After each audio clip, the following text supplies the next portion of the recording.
Operatorzy radzieckich telewizji kablowych i satelitarnych wstrzymali emisję stacji telewizyjnej Dożd. Wszystko z powodu przeprowadzonej ankiety, w której padło pytanie, czy można było poddać Niemcom w czasie II wojny światowej Leningrad, aby ocalić życie setek tysięcy mieszkańców.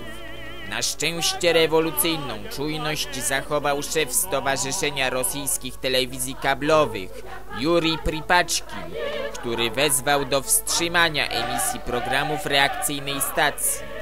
Wie on dobrze, że takie pytanie nigdy paść nie powinno. Jest ono bowiem niezgodne z radziecką polityką historyczną Władimira Putina.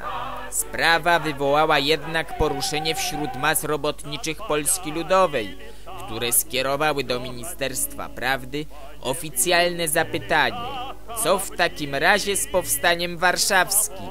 Odpowiedź jest jednak prosta i zna ją każdy absolwent szkoły partyjnej.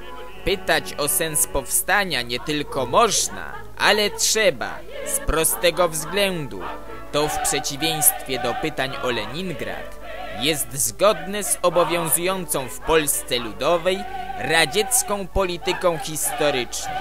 By żyło się lepiej, by żyło się lepiej wszystkim.